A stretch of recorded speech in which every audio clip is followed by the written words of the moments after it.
Relations at MEFA.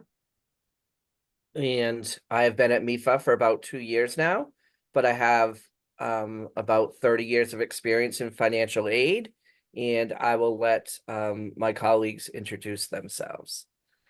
Hi, everyone. I'm Stephanie Wells from MEFA and also Director of College Relations. Been at MEFA a little over 23 years, and it's nice to see you all this morning. Thanks for joining us. Good morning. My name is Dorena Barreto. I am the Assistant Director of College Relations, and I've been at MEFA for 5 years. Hello, everyone. I'm Meg Villavicencio. I'm on the originations team here at MEFA, and I've been here a little over 20 years as well. Hello, everyone. So a little bit about the logistics behind the scenes now. If the chat feature is disabled, so if you'd like to ask questions, please enter that in the Q&A, and we will be answering those behind the scenes as we go through. And if there's a question that we think we should bring up for the whole audience, we'll answer that live as well. There's also the live transcript feature if you want to see closed captioning, and you can enable that at the bottom of the screen as well. And this webinar will be recorded, and we will be sending out copies of the recording as well as the slides to everyone within the next couple of days. So a little bit about MEFA. MEFA is a state authority that was created in 1982 by the Commonwealth of Massachusetts. A group of Massachusetts colleges actually petitioned the state legislature in Massachusetts to create an entity to provide low-cost loans to Massachusetts students. Since then, we've expanded to help families not only with low-cost loans, but help with planning, savings, and paying for college. We also, students no longer have to have any ties to Massachusetts to receive our loans. We are a national lender, and anyone throughout the country can take advantage of our loan products. So a little bit about what we're going to go through today. We're going to talk about the new interest rates and loan details, some loan guidance for students and families, different certification options, and going through how to certify loans through different platforms. We're going to go over some frequently asked questions and how to deal with loan refunds and reductions. I want to talk a little bit more about MEFA's comprehensive approach to families. So we provide early college planning. We start off with the Baby Steps program, which is one of our savings programs in Massachusetts, and we get information out to families starting with the birth of their child, and we try to get information to them very early about planning and saving for college to help them get a good head start on college planning and saving for college. And we offer this advice all the way through from the birth of the child through grammar school, middle school. We have a product that is in middle school and high schools that helps families with college planning as well, called MEFA Pathway, and it is available in some high schools that use that exclusively, but any family can sign up for that free to them on our website with our MEFA Pathway tool. We also do outreach to families. We do a lot of training and support in the communities. We did a lot of work with FAFSA simplification, trying to help families get through that whole process this year when everything was delayed and there were lots of changes and glitches that families were experiencing. We tried to help families with that. We also reach out extensively to the guidance population to help high school counselors as well with helping families to pay for college. We do a lot of webinars, short videos, and have a lot of blogs on our website about college financing strategies. We also have a podcast available as well that all talks to families about helping to pay and plan for college.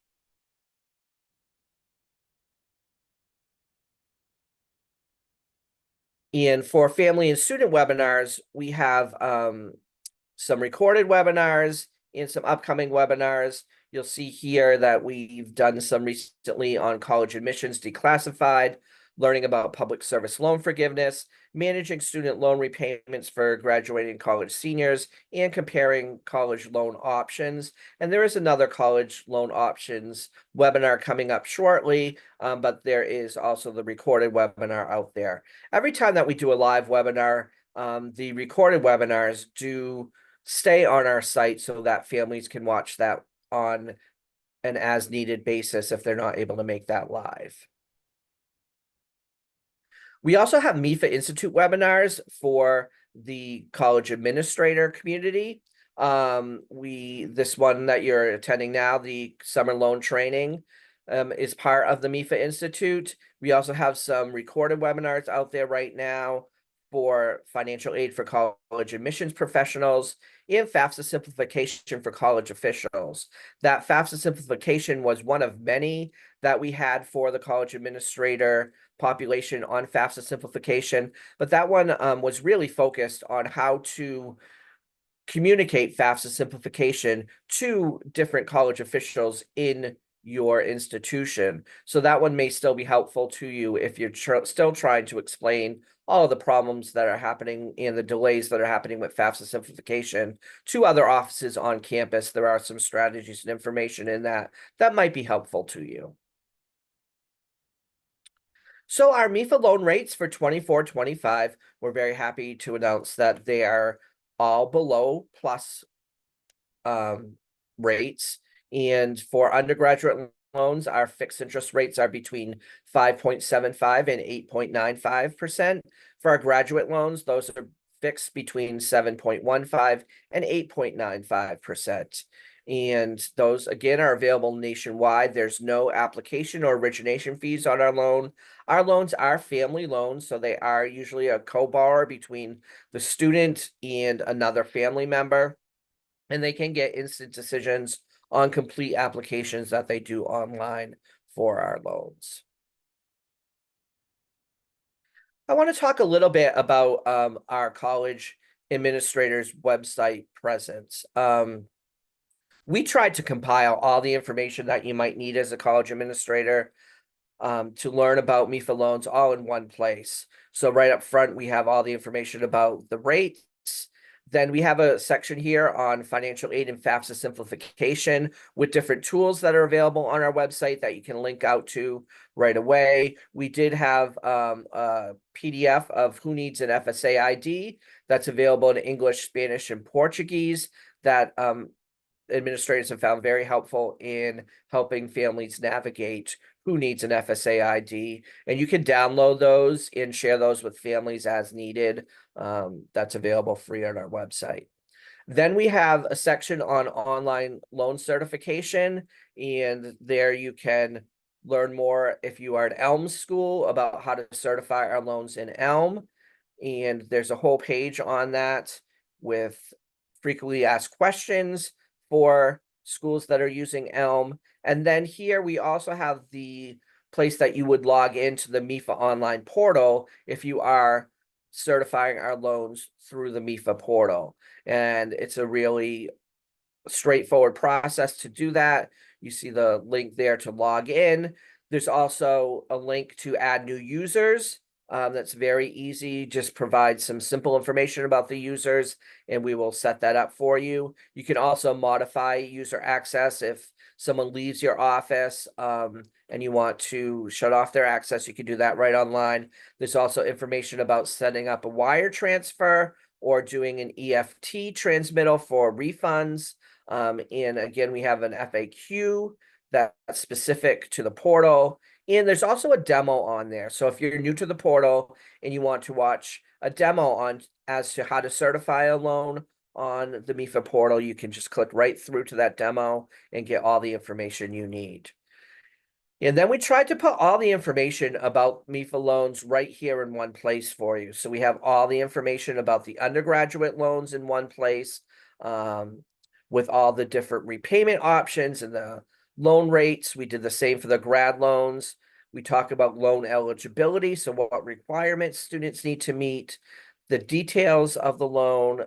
So students do need to be enrolled at least half-time, except during the summer semester. So if they are enrolled at least half-time for the full academic year, they may be enrolled less than half-time for the summer session, and you would just have to certify the loan at the academic level that they are for the rest of the academic year, but know that they can be less than half-time for the summer session. And here, there's some more information about loan details and loan repayment options. So we do offer immediate interest only, deferred, or deferred with co-borrower release. And then our disclosure statements are really easy to find right here. And you can click on those disclosure statements for all of our different types of loans. Contact information is there for us. If you want to contact each of us, you can find our information right there. We also have information about the MEFA Institute with upcoming trainings and recorded webinars right there for you. That if you need to have some information about professional development training that we've done, that's right there for you. And right at the bottom, we have frequently asked questions for a lot of different questions that we've received in the past.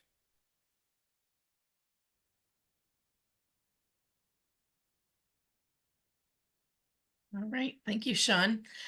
So I'm going to go over just some of the things that we talk about with families and just the guidance that we're giving them, not only when we're talking to them in person or on the phone, but just throughout all of our curriculums at MEFA, all of our webinars.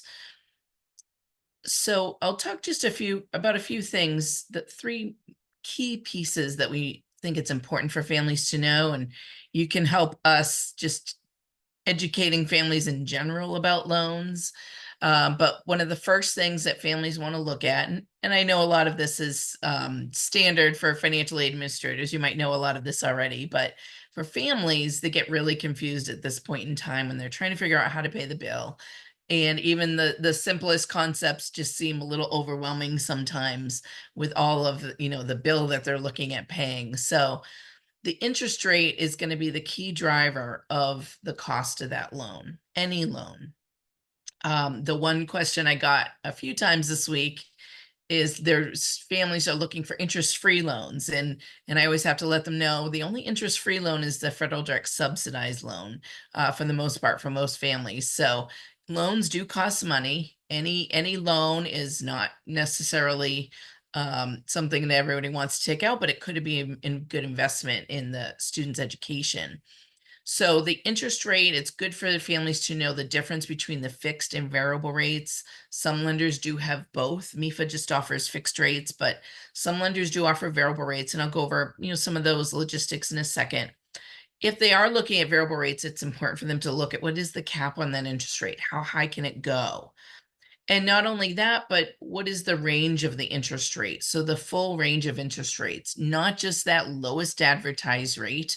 So MEFA rates start at 5.75, but most people aren't going to get that lowest advertised rate unless they have, a very high credit score. So our rates are dependent on credit score and the repayment option that they choose. So it's important for families to look at that mid-range, which I'm going to show you a great graphic about that in a second.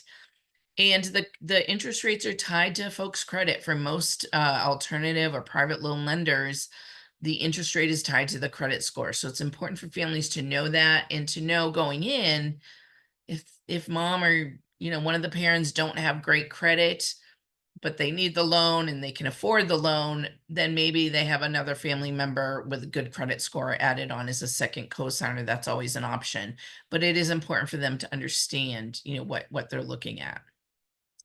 And then, of course, the repayment term has another big direct cost on the loan. I'm going to show you some examples of a couple disclosure statements, including MEFA's, that detail the total cost of the loan.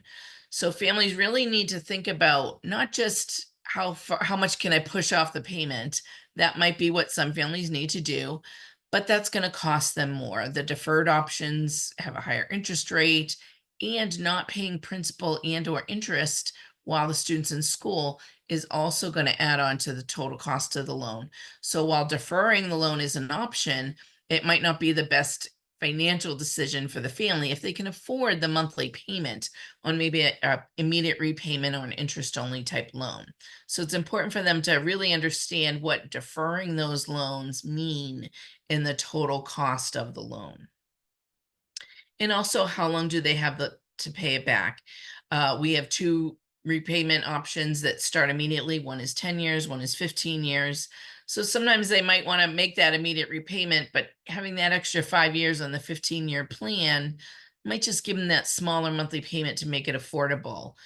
So there's a lot of things that we can talk to families about, and there are different options, but the repayment term is something that kind of goes under the radar as far as the impact of the cost of the loan.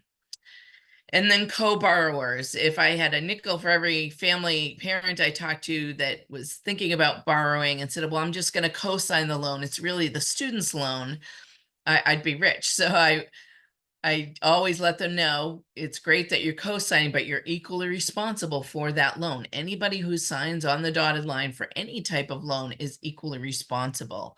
And we actually look at the primary borrower as the creditworthy co-borrower on an undergraduate loan, not the student. Although the student is on the loan, so like Sean said, it's a family loan. Doesn't have to be a parent or a family member that's a co-signer, but usually it is. So having that, good credit can help decrease the rate and increase chances of approval. And graduate students can get co-signers too, but they don't need them as much as an undergraduate because a lot of them have established credit. So let's get back to the point about the mid-range and the range of interest rates. As you know, as a college administrator, you've probably seen lots of, loans out there. And they have ranges of interest rates, except for the Federal Plus loan, which has just the single fixed rate. So you can see MEFA, we put that one up top.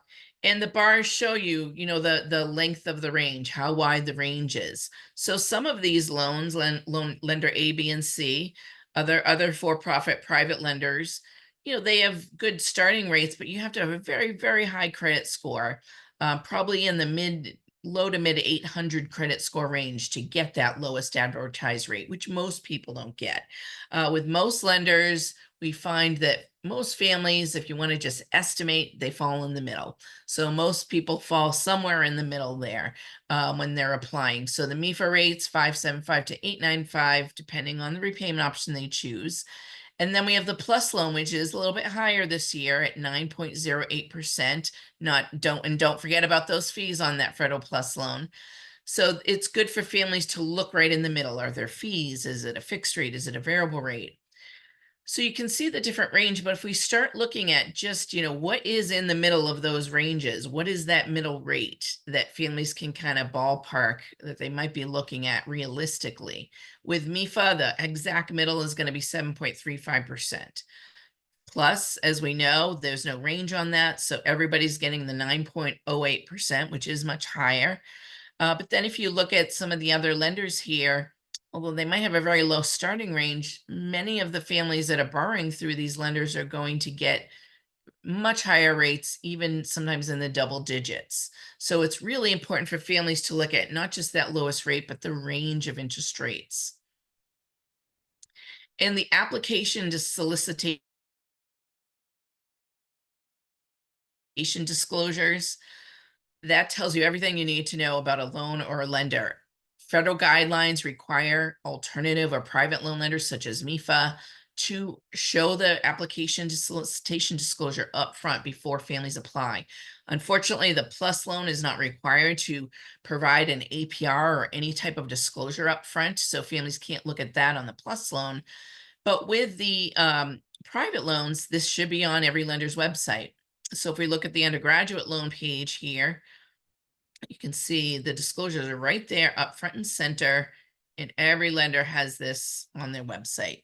So it's going to show you the range of interest rates. It's going to give everybody a $10,000 example at the highest rate for that lender for each repayment option. The disclosures also show what the federal loan options are. That is a requirement. And then any other notes such as fees and things like that. About that in a little bit more. So families do want to look at that rate. Are there any hidden costs, late payment fees, things like that? What will be the total cost of the loan? So if we take the MEFA loan to solicitation disclosure and compare it with lender B, we'll look at this $10,000 example. So if we look at an immediate repayment loan for me, for our lowest rate is going to be at that 10-year loan. And the maximum rate that they could be charged will be 8.5%. So that's what the disclosure is going to show. Sort of the worst case scenario. What is that total cost if the family makes minimum payments for the full term of that loan? So this $10,000 loan is going to cost over $15,000. Now, with any education loan, families can prepay, make larger payments with no penalty, which they should do if they can swing that.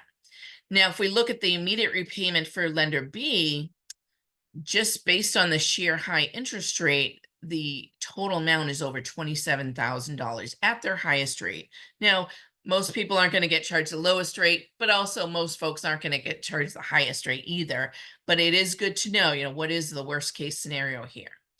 Then if we look at the deferred loan, which is a very popular option, one of the most popular options with MEFA that families like to borrow, that $10,000 loan, because of the interest rate being slightly higher, but also not making payments of interest in principal while the student's in school, is almost $22,000. But then if you look at lender B, that $10,000 loan at the highest rate is over $47,000. That is an astronomical number. Not everybody's going to get charged that high amount, but it's still very important when you're looking at ranges of interest rates and comparing loans to really understand what is the difference and not just look at that lowest advertised rate. So the MEFA loan, the immediate repayment is almost $12,000 cheaper and over $26,000 cheaper, just by sheer, the highest rate.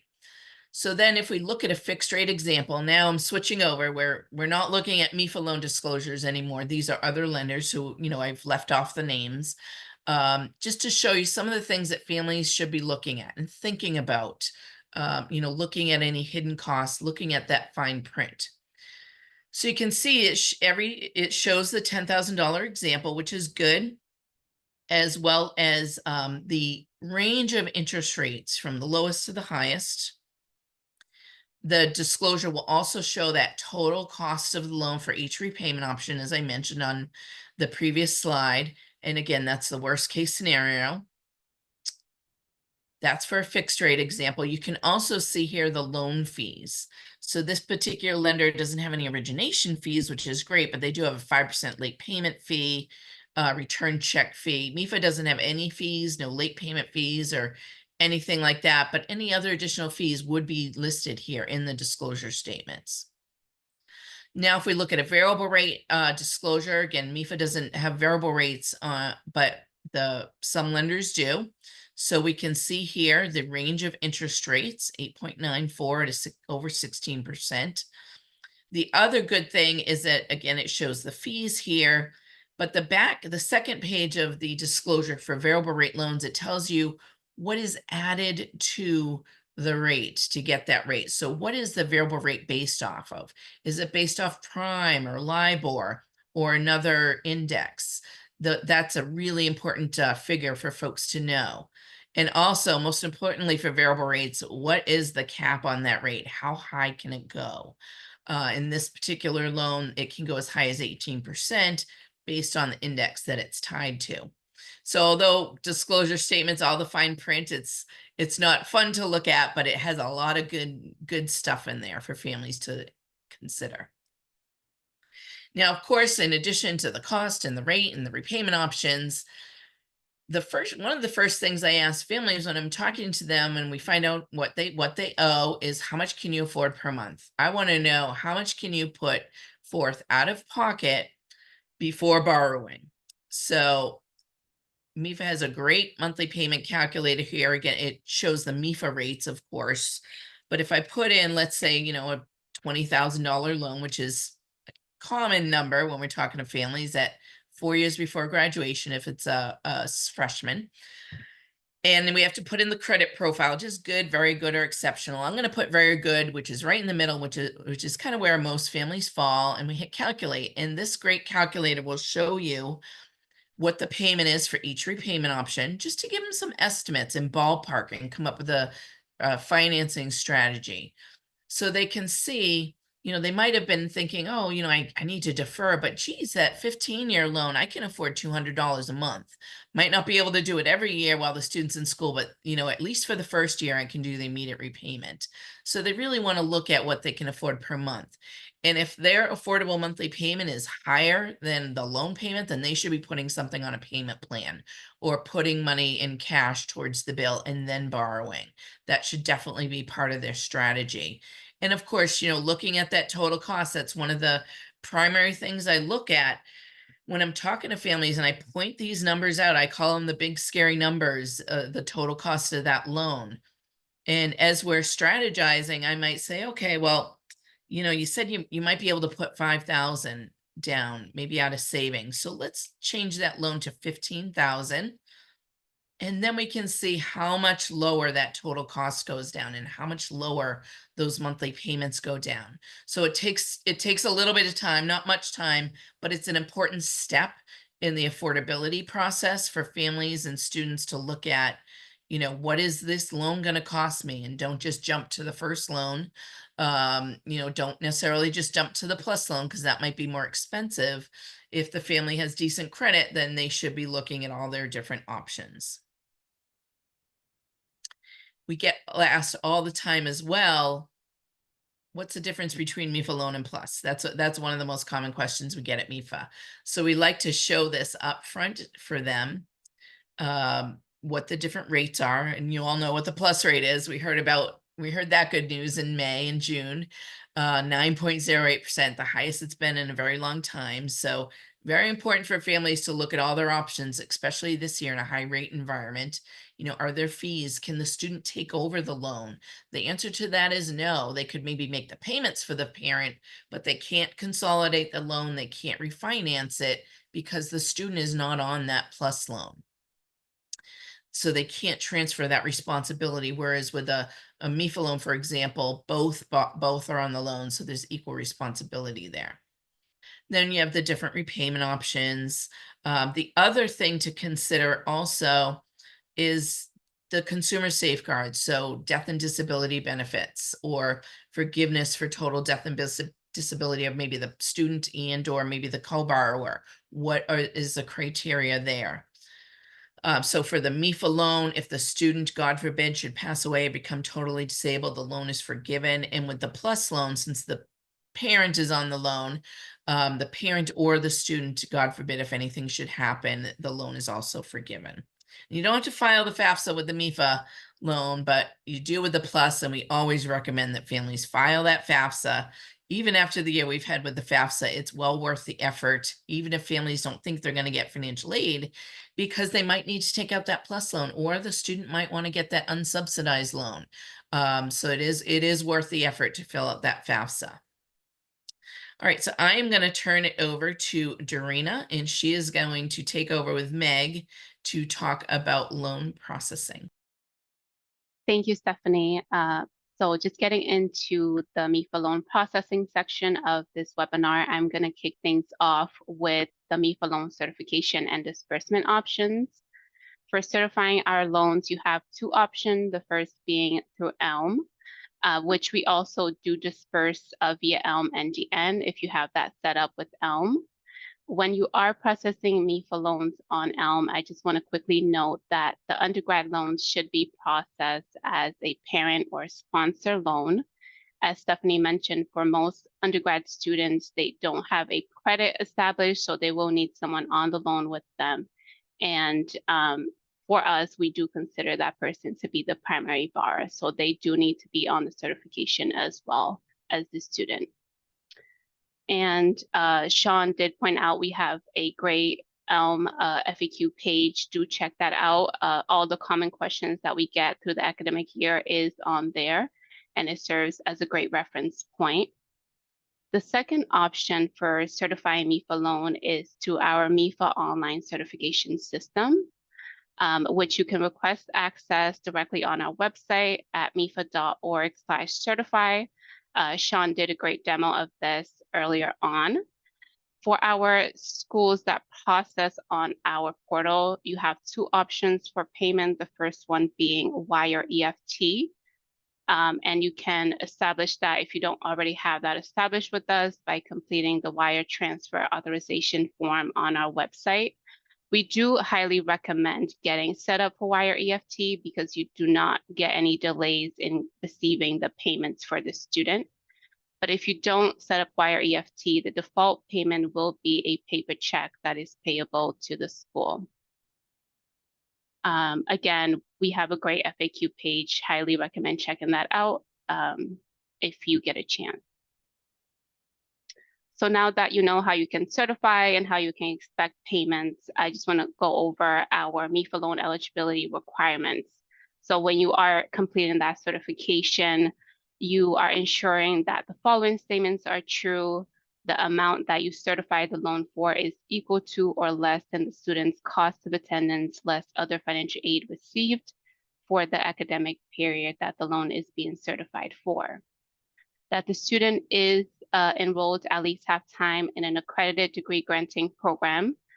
So they would not be eligible for MEFA loan if they are a certificate student. So I just want to quickly note that they would have to be enrolled in a degree granting program to be eligible for a MEFA loan. And the student will also need to be making satisfactory academic progress as defined by your institution. And then I just want to quickly highlight, we get a lot of questions about our summer policy and our prior balance during this time of the year. I believe Sean quickly mentioned a little bit about our summer loan policy, but I'll just highlight it quickly. So if a student is currently enrolled for the academic year, they can borrow a MEFA loan for less, if they're enrolled less than half-time for the summer session. You would just default to their enrollment status of at least half-time during the academic year. When you are certifying, you do have to put at least half-time for the certification to go through.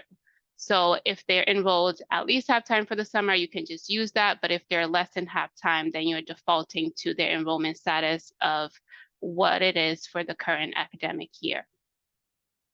And in terms of our prior balance policy, a MEFA loan can be used to cover prior balance. It is for previous semester. At the time of the certification, the student must be enrolled, intending to enroll, or have completed a degree. A quick thing to note is that we do not count summer as a semester. So if in the fall you have a student that has a prior balance for the spring term, they are able to use a MEFA loan for that. And before I move on, I just want to go over like 3 questions that we commonly get in terms of our eligibility terms, and that is, what is our minimum required amount for a loan? That is $1,500, but you are able to certify for the lowest amount of $750, which is the amount that the lowest amount we are able to disperse for. We also get asked if international students are eligible for MEFA loans, and unfortunately, they are not. All MEFA borrowers have to be a U.S. resident or a U.S. citizen to be eligible for our loans. And we also get the question of the certificate student, which I did mention earlier on. Unfortunately, we do not have a loan for certificate students at the moment.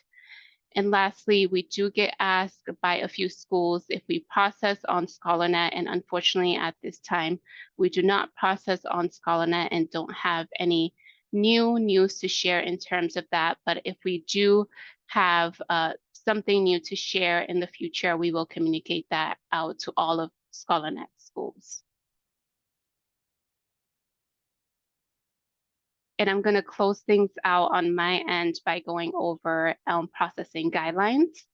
As I mentioned earlier, for our MEFA undergrad loans, they should be processed as a parent or sponsor loan in ELM.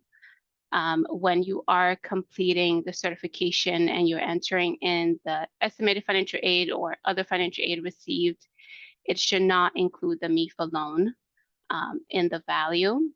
And the MEFA loan amount certified should not exceed cost of attendance less than other financial aid received.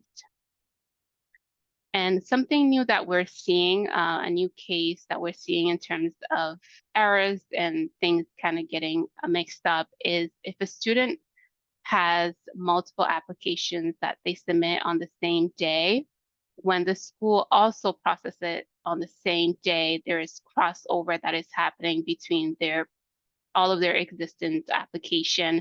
And so we've worked with to come up with a few recommendations that I just want to quickly go over today, which is if you do see a case like this where a student has submitted, 2, 3 applications on the same day, you just want to make sure you kind of just be more vigilant about when you're processing those certifications to make sure they do get processed the way that you intend to. So a few recommendations that we have is to manually certify those loans on ELM 1, or you can certify the oldest requests first, wait to see how that processes, and then move on to processing the other certification or certifications that you may have for that same student. You can also certify using the lender communique ID from the initial request. And lastly, if you do certify them at the same time, just double check to make sure they get processed with the information that you intended it to. And if not, then you just want to get in touch with us so we can help you fix it. And lastly, this is nothing new. The common line processing prevents figures that are over $100,000. That's for the value of cost of attendance, estimated financial aid, and loan amount. And unfortunately, again, it's a common line issue that we can't fix, but we do have a recommendation for a workaround, which is using our MEFA online portal. And when you do certify on our portal for cases like this, it will flow into ELM and everything will get updated, and you will still receive the disbursement through ELM NDN. So nothing will kind of get mixed up if you do have to do that in cases like this. And I'm going to go ahead and pass it on to Meg. Great. Thank you, Dorina. Well, a couple other things I just wanted to mention real quick that you brought up that I thought was a good point. With the multiple loan applications. So Dorina went over the certification issues that can arise in ELM, but just in general, we are always trying to get families, and if you could help recommend families just apply for the full academic year up front, whatever they think they'll need. It's so much easier to reduce the loan, reduce a disbursement, cancel a loan if they need to. No interest is going to be assessed on that loan until the monies are dispersed. So it really doesn't do them any harm financially or otherwise. In fact, it's more helpful because they don't have to apply for multiple applications and they have their money locked in at the rate based on that credit score. So it's really, really so much easier for families. They don't realize they're not going to get charged interest till the money's dispersed. So they apply one semester at a time. And they don't really need to do that because they can adjust the loan. That's very easy to do, as you know. And then the other thing with the $100,000 loans, another option, correct me if I'm wrong, Dorina and Meg, but if you didn't certify it in the portal, you could always email us and say, I could only certify the loan for $9,999. Can you increase it to this amount? Or, maybe the cost of attendance was over $9,999, and you couldn't get that number in. Just email us what the correct number should be, and we can update that on our end as well. But great overview, Dorina. And that is correct, Stephanie. Thank you for bringing both of those points forward. I think that is really good to highlight. And I'll just say for the issue with the common line, they can definitely email us. You can just adjust the number how you need to set up the disbursements for the amount that you need. And then we can make the adjustments to the cost of attendance and other financial aid received to make sure it's updated in our system. Yeah, great. And ELM is great, but there's some things that it allows you to do that we can easily fix later if something happens. So feel free to email us at MEFA Certify. All right, Meg, we're going to turn it over to you. All right, sounds good. Thanks, Dorina and Stephanie. So we'll talk a little bit about loan amount changes. We often get questions about whether you can change the loan amount after the initial certification. So up to when the loan disperses, decreases can be made up to 3 days before it goes out. And we'll talk a little more about the timing in a moment. In terms of increases, a school can request an increase up to the original amount the borrower requested up until the final disbursement goes out. So in terms of after post disbursement, if you needed to make a decreased funds that have already gone out, you need to handle through a school refund, which we'll talk more about the details of how to process the refund. And then again, in terms of increasing the loan amount, up until the final disbursement, you can request the increase.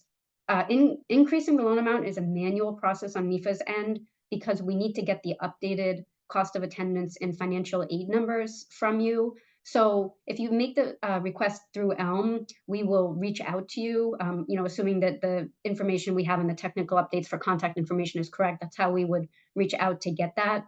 In terms of timing, if you're coming right up until the 3 days before disbursement, we'd ask that you also, as Stephanie mentioned earlier, just reach out to us, send us an email, give us a call, just to make sure we can get that through before the final disbursement. Because once the loan is fully dispersed, if you want to increase it, the student would need to reapply once it's finally dispersed because those records get transferred to our servicing system. Okay, so a little more about the timing. We also get the question about when, if I certify today, when the disbursement can be. So it's a little different in the MEFA portal, if you're certifying on the portal versus certifying through ELM. So it's the first disbursement date is based on the following, that the borrowers have a 3-day right to cancel period. And then in the portal, there's a 1-day pre-lock before the funds go out. And of course, if you're getting internal MEFA disbursements, we only disperse on Fridays for internal disbursements. So you can see this chart here. If you certified on Monday of a given week, then there would have to be the borrower's 3-day right to cancel period. And with the lock day, then it would push it to the following Friday for the funds to go out. So again, based on this, certifying through the portal, you'd want to request any changes on Wednesday, just to make sure that those get processed before the loans lock.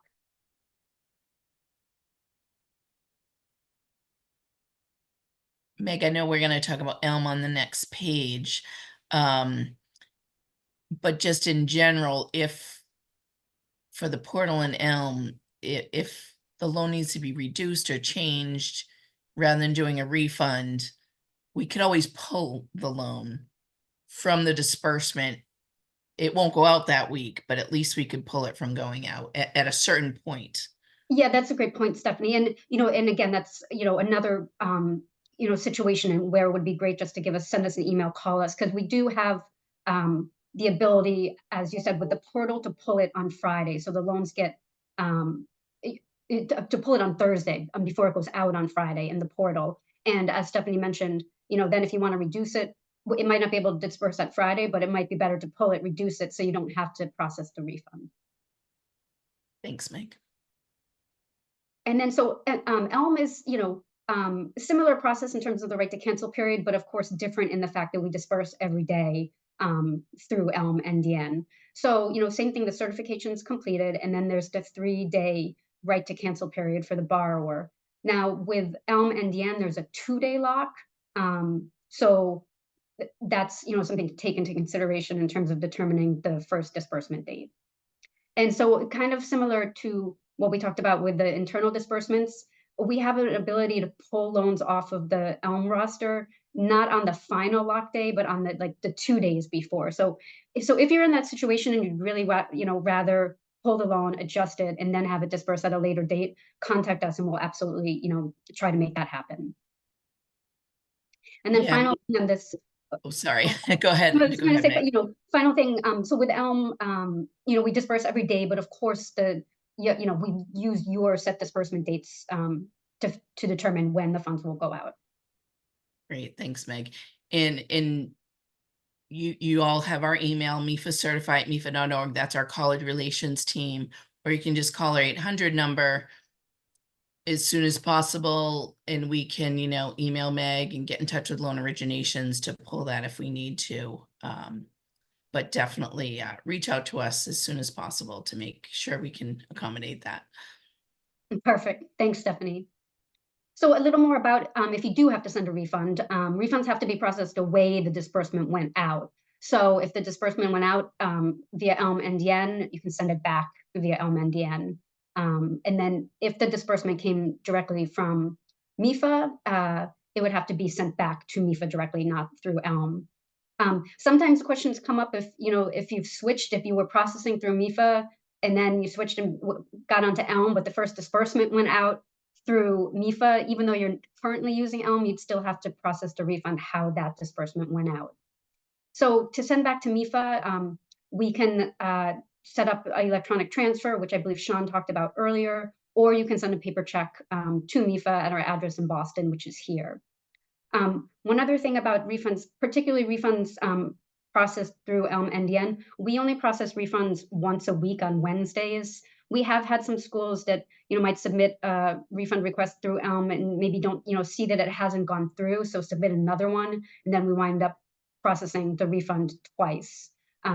So just be aware we only do it once a week on Wednesdays, and just check with us before submitting a duplicate request so that that situation doesn't happen. And then once the refund is processed, interest will be reversed on the refunded amount, and the borrower will be notified that the refund has been processed. Okay, thank you, Meg. This is great. And feel free, folks, we're wrapping up now, but if you have any questions, type those in the Q&A. We don't have any yet, but feel free to type them in. And we are happy to stay on a few more minutes and talk about questions. But just to wrap things up about MEFA's guidance, Sean went through a lot of it in a good amount of detail, but wanted to also just reiterate a few other things that families can take advantage of, you can take advantage of. If you like podcasts, we have a great podcast. We have experts all the time as guests on that, short videos. If you're following us on social media, you'll see some of those short videos and promotion of our webinars and things like that. We are in the community, both virtually and in person here in Massachusetts in person. And then we also do one-on-one appointments with families, so they can request that online. This is particularly helpful when they're trying to create that combination strategy and really just want to run through the numbers and have somebody take a look at their financial aid offer. We do a lot of that in the spring where we can help them compare their offers and understand what it's going to cost them at each school before they make that decision.